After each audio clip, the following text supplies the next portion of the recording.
खरीफ फसल को लेकर कृषि विभाग के राजकीय बीज भंडार के केंद्रों पर डेंचा एवं धान का बीज किसानों को उपलब्ध कराया जा रहा है। अलावा इसके मक्का, बाजरा आदि का बीज भी उपलब्ध है। इस बीज पर किसानों को सब्सिडी दी जा रही है। अलावा इसके विभाग के पास मांग के अनुसार खाद उपलब्ध है। किसान को किसी तरह की कोई परेशानी नहीं हो, इसके लिए जिला कृषि अधिकारी निरंतर राजकीय खाद बीज भंडारों का निरीक्षण कर रहे हैं। अग्र भारत से बात करते हुए जिला कृषि अधिकारी विनोद कुमार ने खुद बीज वितरण की जानकारी देते हुए कहा कि किसान जरूरत के अनुसार सब्सिडी पर खाद बीज प्राप्त कर सकते हैं। पहले तो नमस्कार आपके दर्शकों को।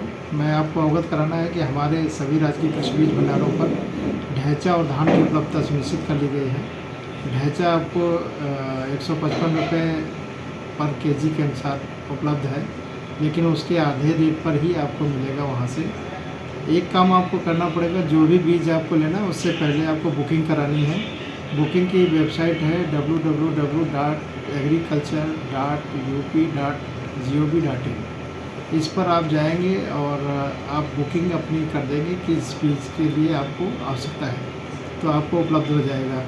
धान के बाद हमारे पास बाजरा, मक्का, उड़द, मूंग ये भी उपलब्ध करा रहे हैं। तिल भी आएगा।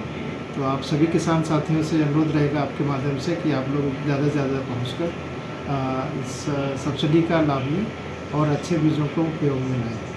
कालाबाजारी को लेकर कुछ इस तरह का बीजों की कालाबाजारी के संबंध में सरकार ने बहुत अच्छा निर्णय भारत सरकार ने लिया है। अभी सभी बीजों को पोर्टल के माध्यम से बिक्री पहुंचाने की व्यवस्था की जा रही है।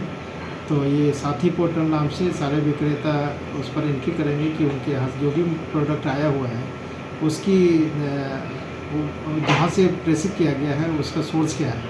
सोर्स पता होते ही पता चल जाता है कि इसका ये बीज रियल है कि दूसरा है। इसलिए बहुत अच्छा कदम भारत सरकार का है। उसके तहत हम लोग काम कर रहे हैं और इसी एक आध महीने में हम लोग उस पर SSP करने लगेंगे सभी विक्रेताओं पर। खाद की स्थिति क्या है, आपूर्ति जो मतलब जरूरत क्या है? विगत वर्ष के सापेक्ष हमारे पास पर्याप्त मात्रा में उपलब्ध है। आज की डेट में अगर देखा जाए तो हमारे पास लगभग 24,000 मेट्रिक टन फास्फेटिक फर्टिलाइजर, जिसमें DAP, NPK, SSP है, और यूरिया हमारे पास 16,000 मेट्रिक टन है। तो जितनी आवश्यकता हमारे पास ये मानकर चलें कि जुलाई तक हमें किसी नहीं भी मिलती है तो भी हमारा काम चलेगा। इसलिए किसी को भयभीत होने की ज़रूरत नहीं है। आगरा में बराबर यूरिया आती रहेगी, DAP आती रहेगी, NPK आता रहेगा।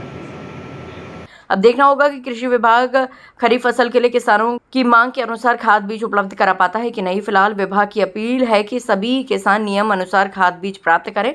अग्र भारत के लिए राजेश कुमार की रिपोर्ट।